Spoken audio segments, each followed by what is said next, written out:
October 7th, there are a number of things that we need to reevaluate as a Jewish community living in North America, and particularly in the States. What are we doing right? What are we doing wrong? What can we do better? And one of those things, which I think is vital in terms of the next generation of Jews, is transforming Jewish education. Well, thank you so much to Cantor Eyal Bitton for inviting me. Really, thank you so much. I feel very honored because one of my mandates that I've given myself is to help Jewish people be proud and stand up with shoulders back as proud Jews.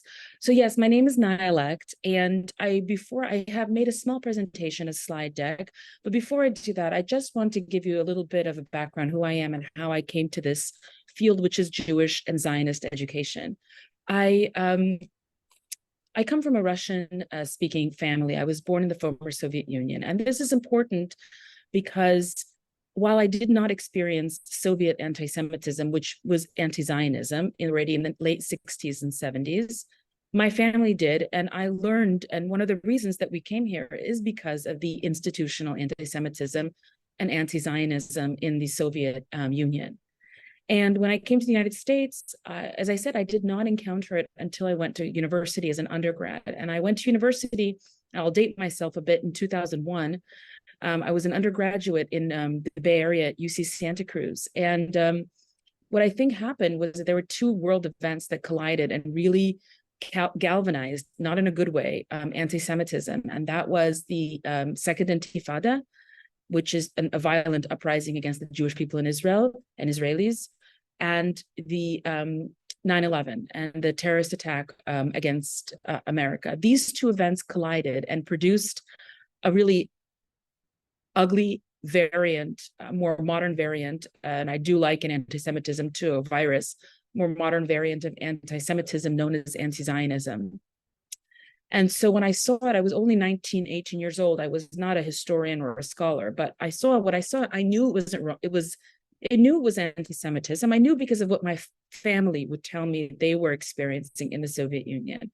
And one of the things that was the most, I think, challenging and disheartening was that when I went to Jewish professionals on campus to raise the alarms, to talk about this isn't criticism of Israel. This is absolute anti-Semitism, Jew hatred. What I got were two really alarming responses. One was, this is just anti-Zionism, and anti-Zionism is just political disagreement, and this is a freedom of speech situation.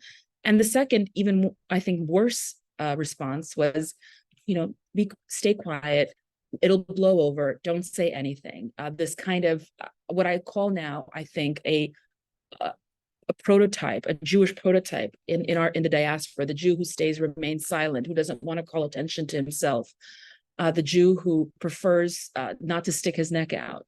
And so they even told me, they kind of threatened me, the Jewish professionals, that if I'm going to make a big deal about it, a big stink, I'm going to actually endanger the well-being of Jewish students on campus. And many of you are nodding your heads because this is the rhetoric coming from campus administrators and even Jewish professionals.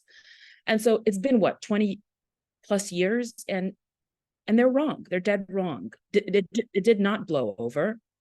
And we realize that anti-Zionism is not just political disagreement. This isn't an issue of that.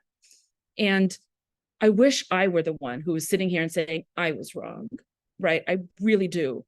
But what I've witnessed and what I have been witnessing, this surge, the snowball effect, and it's gotten to the point where we're now sitting here after October 7th, and we're asking ourselves, what should Jewish education look like after the event that was the darkest, the most violent event waged against the Jewish people since the Holocaust?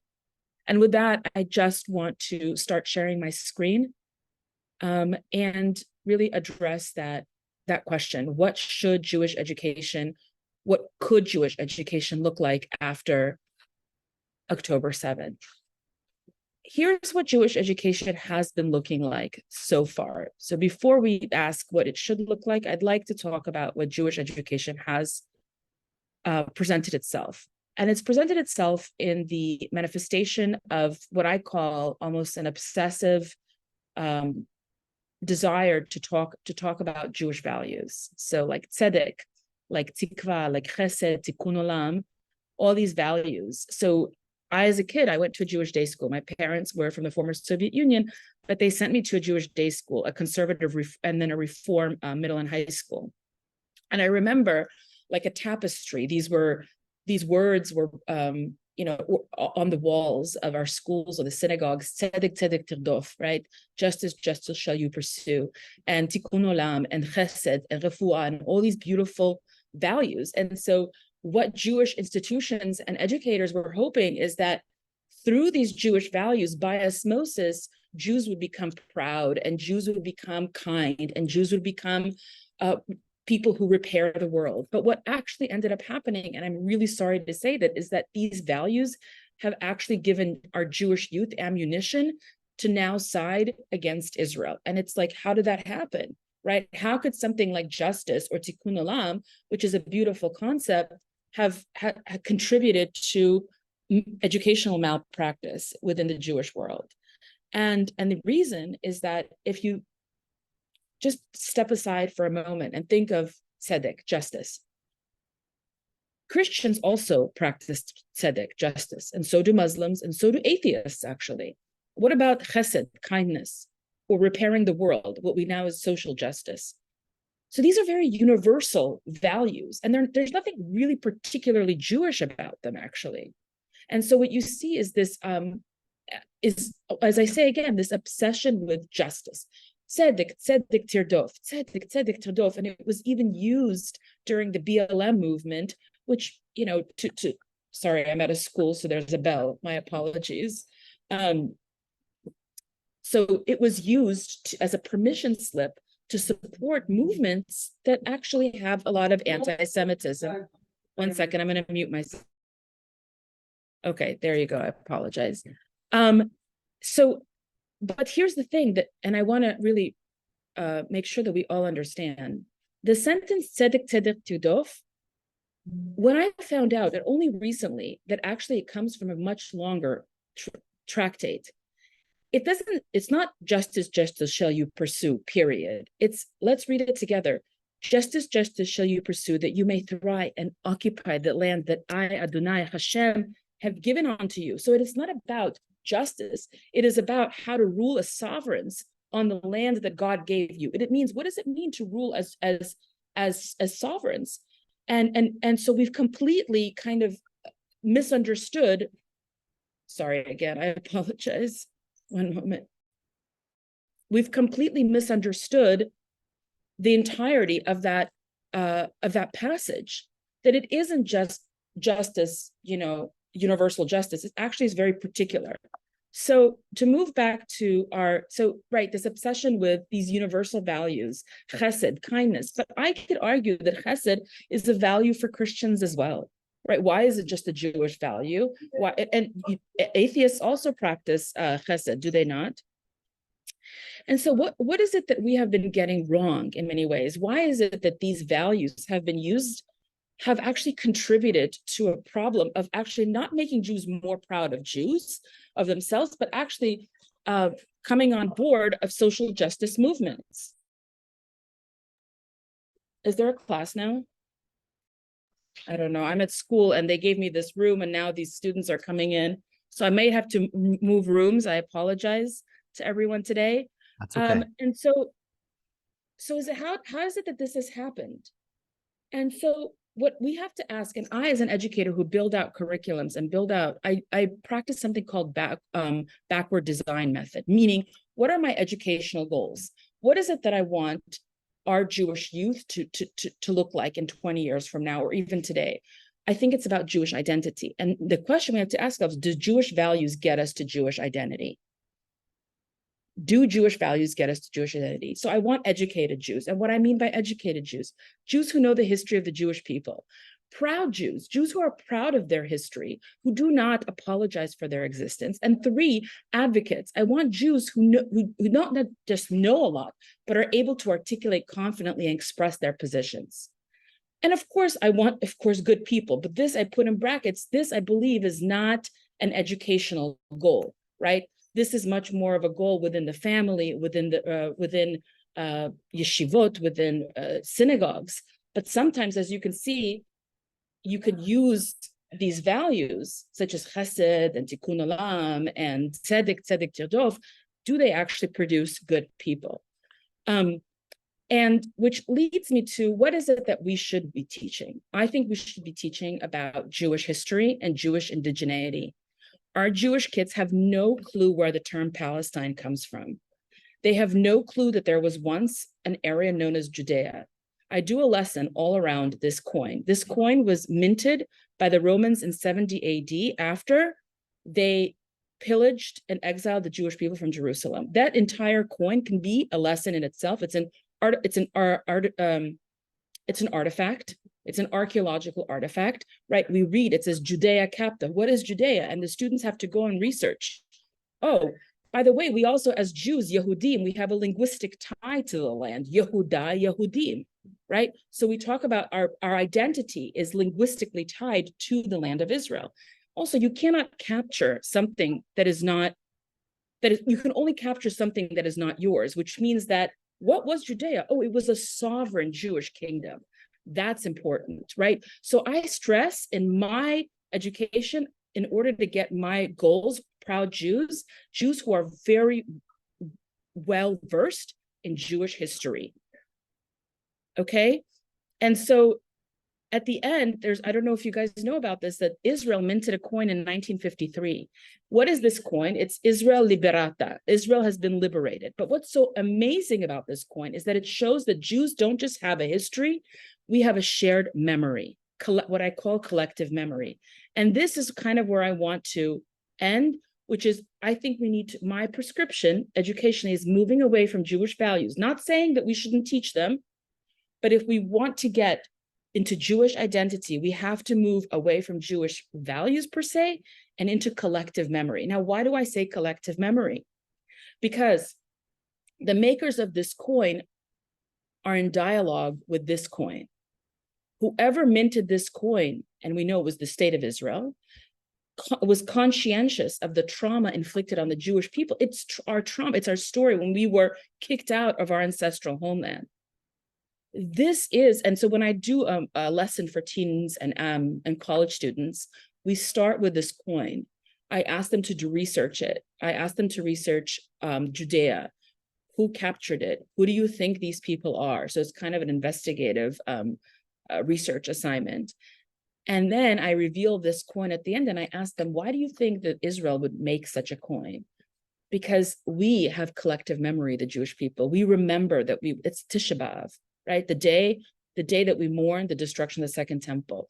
It's also the day that we mourn a loss of sovereignty. And I keep on using that word sovereignty because I think it's so important. It's not that the Jews just lived there, it's that they were the writers of their own destiny. That's the beauty of Zionism, is that Zionism is not just a movement to return the Jewish people to their ancestral homeland, but it's the Jewish people have returned to history. They are no longer the objects, but the subjects, the writers of history.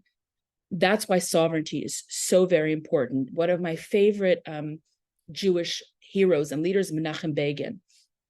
Menachem Begin in 1970s gave a speech in Yiddish. The speech has been translated to, "We were all born in Jerusalem." And he ends the speech with Zionism, right? What is Zionism? Zionism is our flag, ancestral land, army, sovereignty, human dignity. These are his 5 things.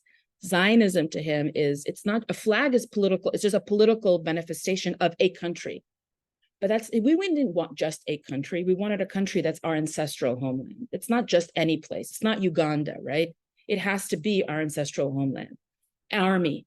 We are no longer going to export our safety to another people. Army. And 4th is sovereignty. We are the writers. We are in charge of this land. And the 5th is human dignity. And sometimes I think that isn't even better than pride.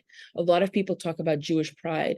I'm playing and toying around with Jewish dignity right now. How do we teach our kids? As I say, I started today with this idea to stand very tall, to not apologize for our success. Yes, we are successful. Yes, Israel's powerful. Do not apologize for that. But how do we get there?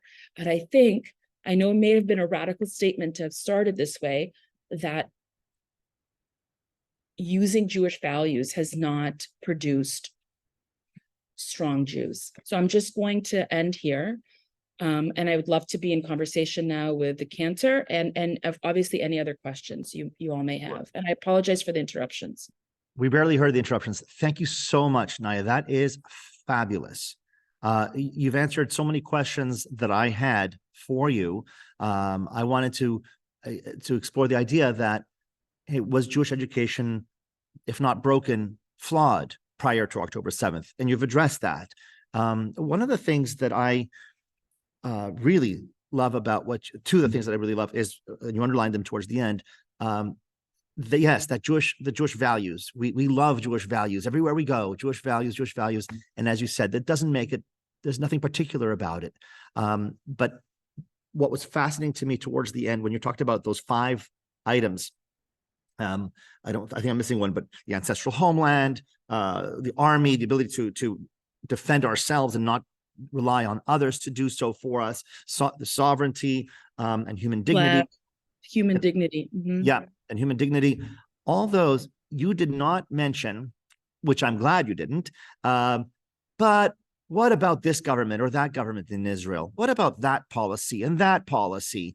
I've heard so many people in the States, and for those of you who don't know, I'm Canadian, and so I talk about America sort of from within and a bit from without.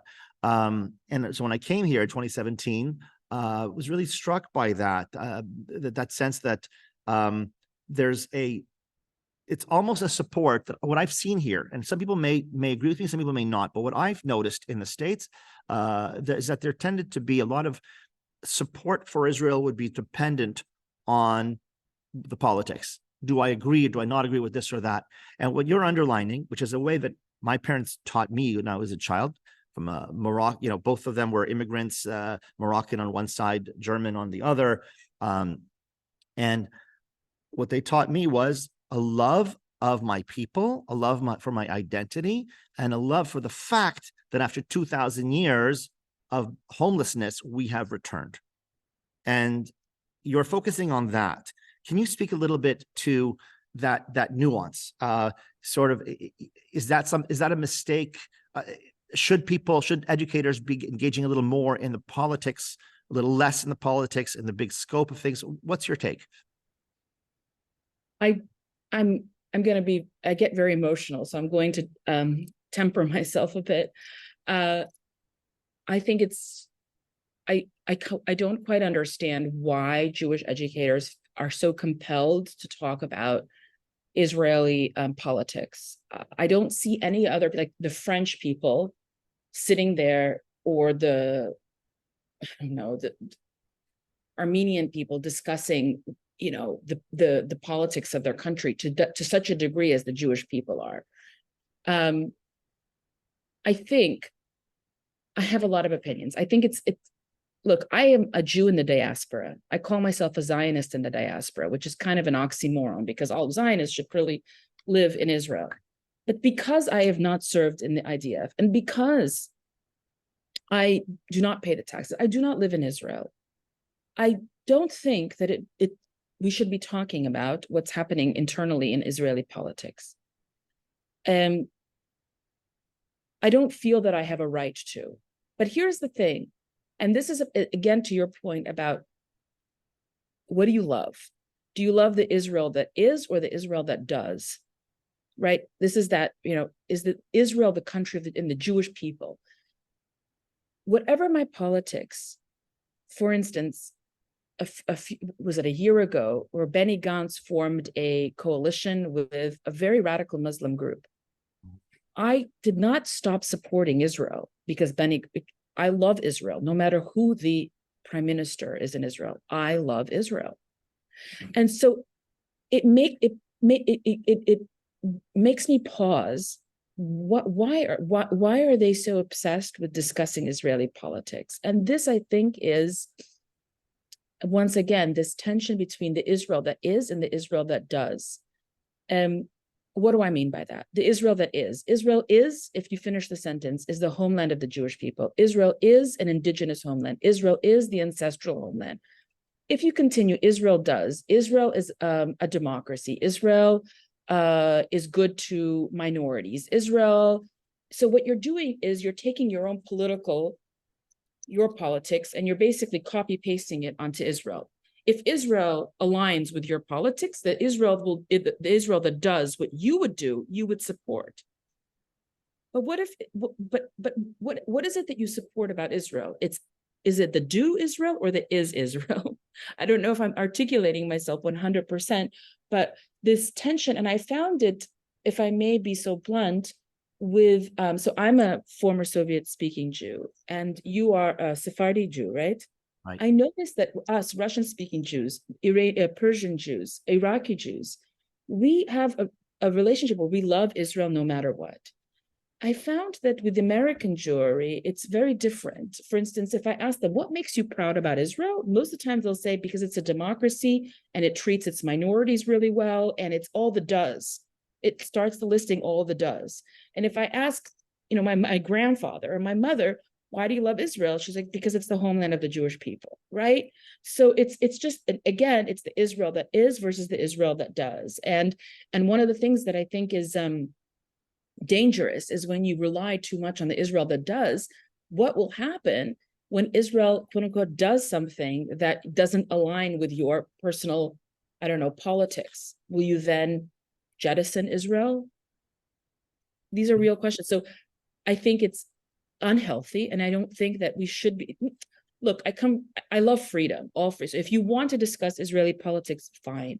But if that's the only thing that you're putting in front of Jewish youth, don't expect them to come out proud Jews.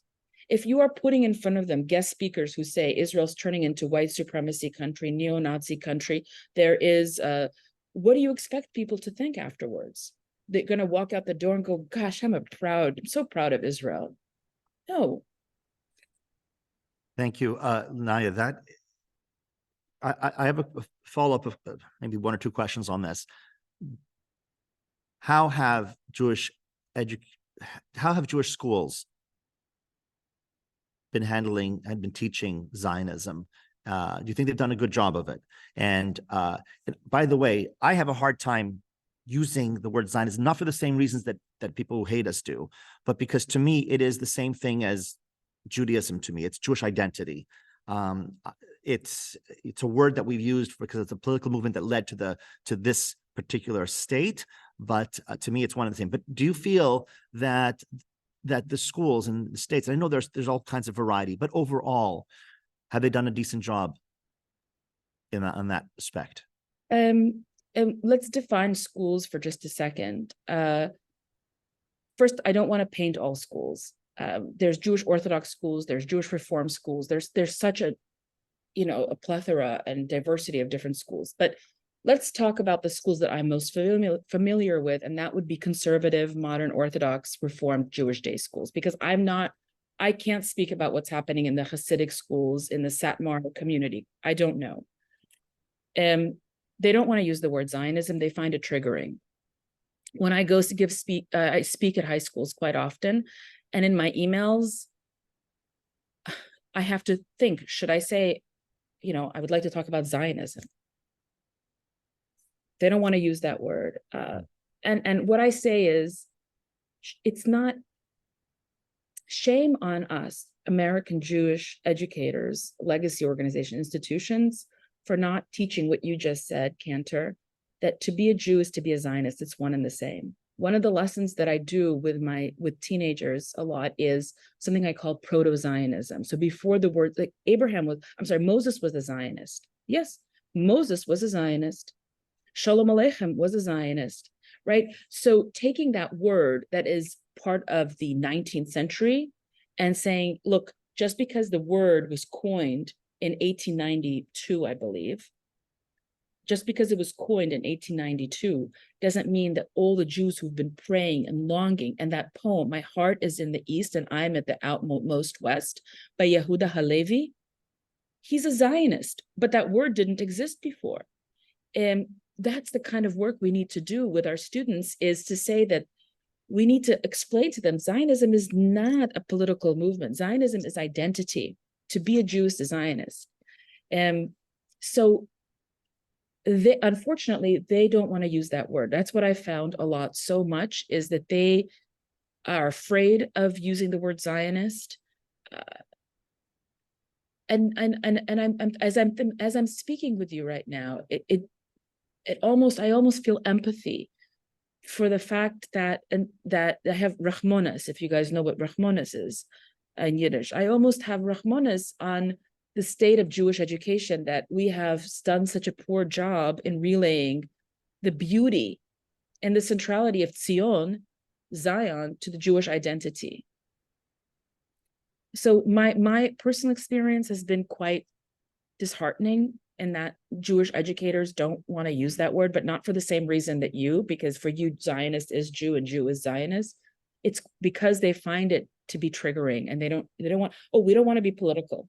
I'm like, I want to tear my hair out, because I've it's already not done so. politics. It's not about politics. Okay. Little joke about hair there, everyone. Look, it's not about politics. So I have a few follow-up questions, and then I'd like to turn it to everyone here. But because it can be too noisy to have everyone unmute, I will invite you to ask questions in the chat. You can start doing so now, and in a few minutes we'll start reading and taking questions from there. So there's a few things I would like to follow up with. One is advocacy. You spoke about advocacy earlier, and I was watching something you said in another interview, and you spoke about advocacy, and you tried to explain what that means, and you gave an example of what someone might say to accuse. You said when you talk to a student, you might accuse them, about shoplifting or something. Do you remember this story that you use? Can you recount that and sort of explain what you mean by advocacy to us? Yes, absolutely. I think that advocacy is a kind of unfortunate word, but let's use that word, advocacy. What I found in the Jewish/Israel advocacy world is a lot of explaining and being on the defense. Israel is an apartheid. Well, it's not an apartheid because da-da-da-da-da. Israel is a systemically racist country. Well, it's not because 1, 2, 3, 4. And one day I tried this experiment with my students. I came into the room and I said, let's call my student Racheli. And I said, Racheli, I just saw your mom shoplifting. I just saw her, and she was in shock. She was like, what? Yeah, I said, I was at the supermarket. I was at Vons. This is what in Los Angeles we have Vons. I said, and I saw her. And she said, well, no. And she got really upset at me, very upset, because I came in quite serious. And she said, no. And I said, are you doubting what I saw? Are you doubting my perspective, my narrative? And she said, I know my mother better than you know my mother. My mother would never do that. There was a pause. Everybody was very confused. They thought I had lost my mind. But in that moment, I wanted them to feel what they would feel when somebody says that about Israel. She didn't go, interestingly enough, she didn't say, well, you know what? My mother doesn't have a past of being in jail. My mother doesn't have a record of ever getting a ticket. She's always kept the speed limit. She didn't say any of that. She went to, don't you dare. I know my mom better than you know my mom. Who are you? How dare you? And I asked them, I challenged them. I said, this I call the Israel is not my this is not my mother moment. My mother wouldn't do that. Israel wouldn't do that. Stop being on the defense to such a degree where you're looking for the most squeaky clean version of Israel. Let me tell you, that is not true, because if you look at resolution 181, you will see that in the year 1973, stand tall, because that's why am I using this as an example? It happened to me in college. I walked by at a demonstration of Israel apartheid display, terrible.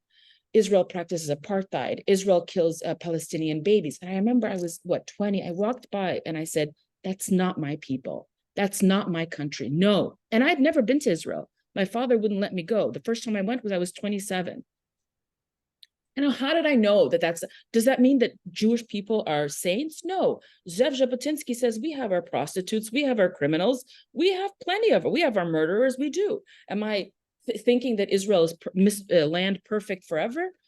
But no, we do not practice apartheid. And no, we are not baby killers. That's blood libel. So that is what I'm looking for when I work with, and I saw one of the questions, yes, I also work with adults.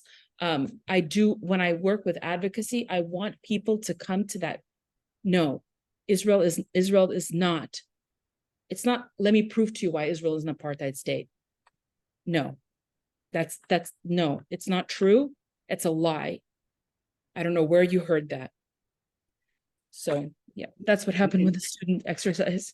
I love that story. And in this story, and in something you said earlier regarding schools that are uncomfortable using the word Zionism, I feel that we've fallen victim to letting other people dictate our narrative, tell our narrative, instead of us being our own storytellers and say, this is who I am, this is my story, and I insist upon it. And that comes from knowledge, as you said, and it comes from pride or dignity, if you will. There was something else. So also, what should we be teaching our youth about what their relationship is as American Jews to Israel? What should we be teaching about what their relationship should be? Yes, if anything, like how should you see, hey, you kid over here, whether you have a relative in Israel or not, whether you love, this latest pop song from Israel or not, how should they relate to Israel? What are we? And look, one reason why I'm asking this is you said something about you mentioned some other cultures. One thing that I've noticed is, or one thing I tend to go to when we get into politics about Israel is I say, look, nobody asks Italian Americans who are super proud of their Italian culture and Italian heritage, hey, what do you think of the latest, the prime minister, the right-wing prime minister that they elected recently? What do you think of that? What do you think of the treatment of, Libyan migrants or whatever that is? Nobody does that. You're still proud of it. Nobody asks Irish Americans who are proud, especially on St. Patrick's Day, hey, what did you think of the IRA bombing, engaging in terrorism in those days? How do you feel about it? We didn't accuse people. And they still had this pride in identity. So I'm already leading. You can see where I'm going with this. But, if students are, if it's not politics, what is it? And I think you already addressed it, but how should kids be understanding what their relationship is to Israel today? So I'll tell you a story. When I was a young girl, and if you recall, anybody on this call, Saddam Hussein in the 90s sent weapons in the form of chemical weapons to Israel. And I remember my mom was crying and I didn't understand. And she was listening to the news, and we have relatives in Israel. And I remember we received pictures of the children sleeping in masks. So because of the chemical weapons.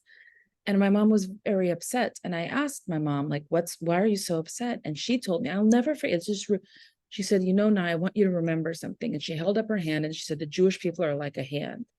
And I said, okay. And she said, in her like Russian, morose philosophy, if I cut a finger, where do I feel the pain? And I said, well, the whole hand, I guess. And she said, that's the Jewish people. That's who we are. The Jewish people are hurting in Israel right now, but we're hurting everywhere. That stayed with me. It just remained and impressed upon me a deep sense of responsibility and a deep sense of also pride that we are such a people, that we are connected. We transcend time and space. And so if we could just lean into Jewish peoplehood when we teach, it's another concept that we didn't really get to explore today so much.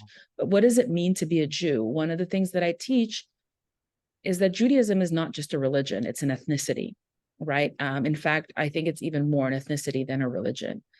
We are called Bnei Israel, Am Israel. You know, the word Jew is not ever mentioned in the Torah, ever. Right? We are known as Bnei Israel, Am Yisrael, the people of Israel, the children of Israel.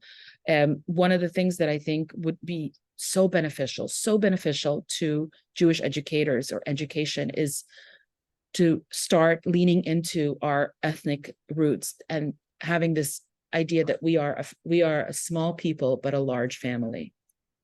So there's, in addition, thank you, beautifully said. There's one thing that I harp on in my own life, and people, I think, affectionately roll their eyes at me. I hope affectionately. And that is, when teaching Hebrew, I believe very strongly that we should be teaching accent as much as possible. I understand we're in the States. I understand that. I understand that people in France are going to have a French accent when they try to speak Hebrew. But my daughter goes to a French school here. You know, French is our first language.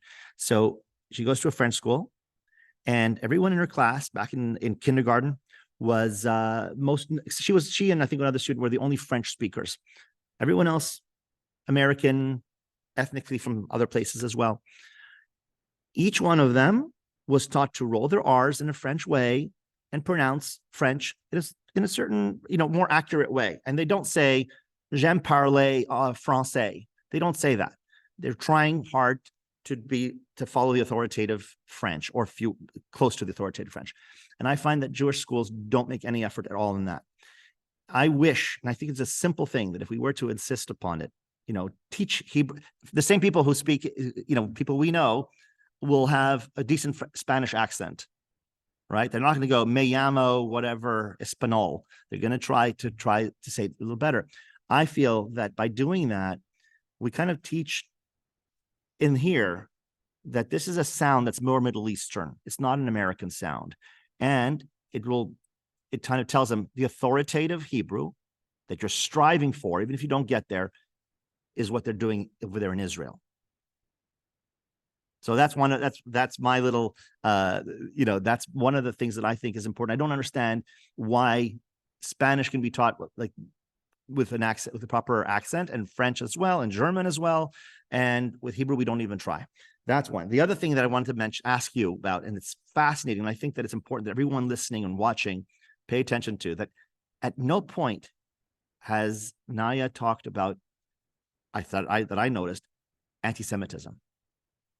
This has been sort of empowering. The way you've been talking about it is, here's how we own, here's where we talk about dignity, the values. It's not about a reaction to hate around us.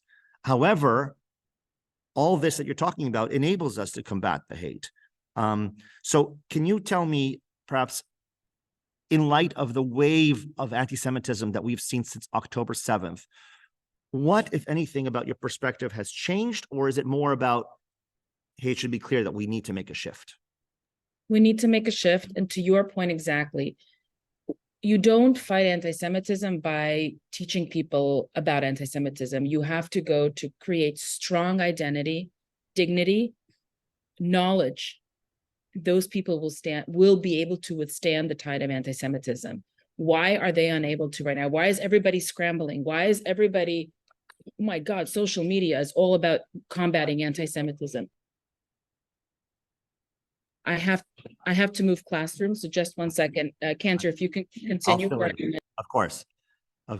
So everyone, if I know that some people have been adding questions in the chat, I'll try to field them. If you have more, please go ahead. Naya has to leave us in about 15 minutes. So I'll try to take some of these questions, and there are only a few, but feel free to add some more. I think that everyone watching this, I think you've joined me. Just, most of you don't have, I don't know if you do, but not everyone here has children in elementary and high school, and yet you're here. I think that it'd be fair to say that we've seen the October 7th massacre, the effects of that, the ripple effect. There's this shift everywhere. Everything around us is up for question. We're looking at what have we been doing wrong? How come we didn't see this? And how do we handle it? I thought our home was, I see many people like, I thought our home was on this political left, and so many institutions and organizations have sort of abandoned or turned theirs. And one of the other elements is Jewish education. How do we make sure that our kids are equipped to handle this as they grow older? We see universities, and they are hotbeds of, they're hostile to Jewish students. And I worry, and perhaps Naya can speak to this, I worry that about what that means for my child growing up and going to university in 10, 15 years from now. If it looks like this now, is it going to be so bad? Or is it going to be so bad to the point that Jews are going to say, you know what? I'm being told in the classic sort of way it used to happen as well, that if I abandon my attachment to my Dinja deity, my sense of being rooted in the land of Israel, my sense of peoplehood, I will gain acceptance, and they will treat me, because that's the price for acceptance in many of these universities. You're welcome, as long as you don't bring your Zionism. So I don't know if you want to talk to that, Naya, or we can take some questions. I just want to finish up. I apologize for the interruption. I just want to finish up about the question that you asked. I didn't actually even notice, but you're absolutely, I don't think I did speak about anti-Semitism, which is so interesting because I study anti-Semitism, and I consider myself obsessive in the sense on wanting to understand anti-Semitism, but I didn't. I look around, and the mushrooming effect of all these organizations and social media combating anti-Semitism, and looking at it from the side, I think, wow, the Jewish community is really struggling. They don't really know, how do you combat anti-Semitism? Different methods, different strategies. But I think you answered it. I think that if instead of starting with let's build out a program to help people combat anti-Semitism, no, let's build out a program to help our Jewish youth understand who they are as Jews first. Then let's after they understand who they are, they'll understand that anti-Zionism is an attack on Jewish identity, an attack on their ancestral, national, ethnic Jewish identity. Thank you. Not in order. I see Michael says, speaking as an Italian American, I have been asked about Berlusconi on many occasions, but I will say that I suspect that you were asked what your opinion, and it wasn't conditional on whether or not, as a result of your feelings, whether you should be a proud Italian, right? There's that. So I don't know that's much of it's a question, but it's a point. Let me see if there's another question here. My biggest point, Raisa says, is we always have to be proud of Jewishness and protect it in any way we can in our connection to Israel. Okay. Lisa Eckstein, sorry. Are there a few books on Jewish history that you would recommend? So my favorite book on Jewish history / anti-Semitism is by Joseph Telushkin and Dennis Prager, Why the Jews? The longest, Why the Jews? The Reason for Anti-Semitism. The best book I ever read. Least academic, but the best. Okay. That's one. In terms of Jewish history, Gil Troy is a wonderful historian. Why I'm a Zionist, and it's all about Jewish identity. I'm more than happy to send a list over. A more academic book that I like is David Nirenberg's book, Anti-Judaism, and where he traces the birth of anti-Semitism in Western civilization. But in terms of Jewish history, interestingly enough, Joseph Telushkin and Dennis Prager, even the book is titled The Longest Hate, Why the Jews? It's about anti-Semitism, but it actually turns out to be a book on Jewish history. Let me see if there's another message here. Okay. One of the things that you've mentioned a couple of people just now that in where I am here in Portland, Oregon, some people might bristle at. Oh, you said someone who's more conservative. You know, you mentioned an author who's more conservative, more right wing. And what do you say to them? What do you say to educators? I suspect that a kid in grade 5 in 5th grade is not going to make that distinction, but their parents might. Or one of the things that I've known. Yeah, go ahead. I employ the Socratic method wherever which is interrogation. inquiry based. I asked them, okay, well, can you tell me what bothers you about this particular person? Yeah. What is it about this person that you find problematic? Without labeling, can we not label? Just can we? Okay, he's conservative, let's say. Okay, great. What is it? Can you tell me a view that you find really abhorrent? Maybe I'm missing something. Usually, it that kind of it goes on and on and on, and usually people are much more open to and you're not asking it in a malicious way. You're just really wondering what is it about this person that you find difficult to read. Right. Thank you. One thing that I would add as well, on my perspective, is that what we've seen since October 7th is that who we thought were allies weren't always allies, and people who are, I would encourage members of my congregation and my community to look beyond simple, that's on the other team, this is on this team, right and left that way. You don't have to agree with politics fully to examine whether or not someone is saying something valid that can help, certainly on Judaism. And one of the examples that I give, and people might bristle, is, here's Ben Shapiro, conservative right-wing person, with a huge platform, since October 7th, almost daily using his platform to fight for Israel and the Jewish people. And I respect that. And you can dismiss and some things and take some other things individually, but I would caution people from dismissing outright, and doing, approaching it the way Naya said. Ron Fromstein. Hi, Naya and Cantor Eyal. Do you have any thoughts about what adults interested in furthering and deepening their Jewish education, wherever they may be, can and should do?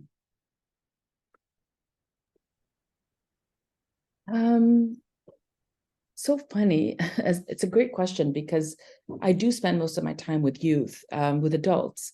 And I want to just stress that as I am speaking with you all today and reflecting on how is it that I hold certain views, I can't give everyone my mother and my grandmother, but it is really, I would say, you as adults here, if you're grandparents, if you're parents, you have an amazing opportunity to affect, to inspire your grandchildren and children to have these conversations in the car over dinner.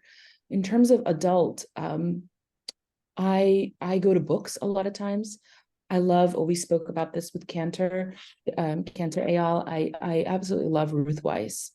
Ruth Weiss is a mentor of mine, somebody I deeply respect, also from Montreal, by the way. And she wrote a book called Jews and Power. And I really urge everyone here to read this book, Jews and Power. And it begins with a very sobering sentence, which is that Jewish history really changed after we lost our sovereignty. We started to have a very vexed relationship with power, in the sense that now when we have power and sovereignty, we are in many ways unprepared and want to apologize. It's a wonderful book, Apologize for That Power. And so I would recommend as a book for adults who want to learn more about these concepts that we were discussing today, such as having not just our flag, not just our human dignity, but also our army and our sovereignty. This is something that Ruth Weiss explores. Thank you, Naya. Do you think that Jewish educators will change? That schools in the States are going to make some of these changes that you're talking about? What do you feel? I don't know. I hate to tell you, I recently was invited as a guest, and somebody asked me, how are you doing after October 7th as a Jew? And I didn't know that this person was going to ask me this question. So it was like, how am I doing as a Jew? How are we doing? And I said, well, it depends on the day. The answer to that question will change day to day. But one thing I'm very shocked about is how much people have short-term memory. And what I thought for sure would this type of massacre, the enormity, the savagery, that this would shake people up. And indeed, I think in the first week, I was like, oh my God, maybe people will understand. And what I see now, the equivocation, the moral cowardice, these universities that send statements that we share our pain with both communities. I bet you that deep down they know that they're moral cowards. And regarding Jewish education, I see all these Jewish education workshops processing October 7th, but I worry that they're applying the Jewish value lens. That's what I worry. I see a lot of just conversations. How do we teach about trauma again, about what happened? But if I were a fly on the wall, I think I'd be very dismayed, because I think they'd be approaching it from a methodology that's rooted in Jewish values. Yeah. And I asked that for that reason. I worry that we're not going to change. And I fear that I think there are three things that have to happen after October 7th. One is as a people. Okay. One is about education. I kind of addressed this earlier. One is, as a community, as individuals, we need to identify who have stood by us, who our allies are, basically, and be ready to change based on facts, not based on belief system, looking at, well, who stood with us and who didn't, and who's willing to kind of see the demise of Israel and basically another Holocaust, and who, reassess that. Two, demand better from our institutions, whether they're schools, whether they're political parties, whether they're other kinds of institutions. Same thing. Say, look, I am not supporting you unless I feel seen. And the third is this transformation of Jewish education. And I worry that if we don't address these three things, we're not going to move from where we are now. And so I do believe that in the future, there'll be plenty of elements of Jewish schools that won't make this change, but will there be enough? So perhaps will there be enough? And two, if they don't, what's your outlook on American Jewry? If we don't make internal changes, what do you feel? First of all, you're talking to a Russian speaker. Everything is depressing and can only get worse. So, unfortunately, so if you are looking for an uplifting answer here, look, I can't give you. I'm not a seer. I'm not a prophet. I don't know. I worry very much so. As I said just earlier, a few minutes ago, I see the burgeoning of so many Jewish initiatives around fighting anti-Semitism, and how should we talk about Israel after October 7th. And I worry again that those important questions are being misplaced because of incorrect methodologies. But at the same time, I was speaking to my cousin on the phone, because she's kind of she's alike. She and I think alike, and I was bemoaning the state of affairs. And she said, Naya, it just takes one person. You're an educator. What you're doing, and you don't know. I'm not saying I'm an Alexander Solzhenitsyn or an Natan Sharansky, but it took one person to do so much amazing things. And all of you on this call or listening to this podcast, you have so much power in when you could be that person that affects a future Jewish leader by telling them about Jewish peoplehood, by doing what my mom said to me when she told me about that the Jewish people are a hand. And I carry that with me, both as a responsibility, but a great privilege, that the Jewish people are always connected by time. It doesn't matter of space or time. So we have a lot of power. That's the positive. I'm not sure what I can tell you about the future of American Jewry. I don't know. I can't. I'd rather not. I hear you, and I'll say one more thing. I know you have to leave very shortly. That to push back on that idea that you're not a prophet, I want to say that prophets in our sacred texts had truths to impart to their communities, They looked at the politics around their society, and they kind of gave warnings to people. It's not simply that they were messengers of God and they were telling gloom and doom, and this is exactly what's going to happen. This is read the signs around you. I think so. We're blessed. We're lucky to have people like Naya showing us a way and giving us, I think, a better way, a better alternative in terms of education, that will empower our students. And all that she and other people who have truths to impart to our people, all that they can do is tell us and lay it out for us, and we have to take that and go, yes, I think that I need to make a change. Yes, I think my school needs to make a change. Yes, I think whatever that might be. The messages are there. It's up to us to not enforce, but to make these things happen. And it behooves us to. Right, because you are right about that, because a couple weeks ago I went to Milwaukee. I was invited, and we did a Shabbaton for adults and we did a Shabbaton for youth, and we built out the program there. And so there's a lot there is a lot we can do. There's a lot everyone here can do. You're right. And there's an urgency, I would say. No, now on that troubling note, I want to wrap things up and say, usually I announce what we're going to do next week. I don't have guests yet aligned for next week, but we're working on it, and we're making this a weekly thing, Thursday around noon. Please pay attention to notifications and what have you. This session will be on, I think it will be on YouTube, if you're okay with that, Naya, at some point, and will also be on our podcast, Proudly Jewish. There'll be a notification to the congregation with links, and it has links to all the previous ones, and we'll continue this. I think these are ongoing discussions that we need to have to build up our people and try to get some answers. Naya, you've been so wonderful. I wish I had a great education, but I wish that more of us could benefit from your curriculum and your perspectives, and that what your the vision that you have is something that I think I would love to see many more students benefit from. I'll just end with thank you very much, everyone. Thank you, Cantor.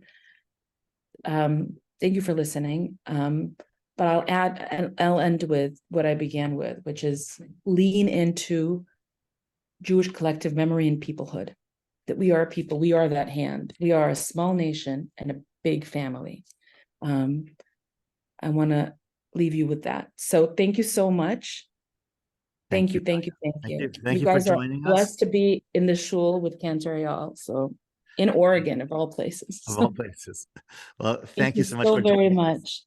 All right. Have a wonderful rest of your day. And thank you, everyone, for joining us. Stay tuned for more episodes coming up.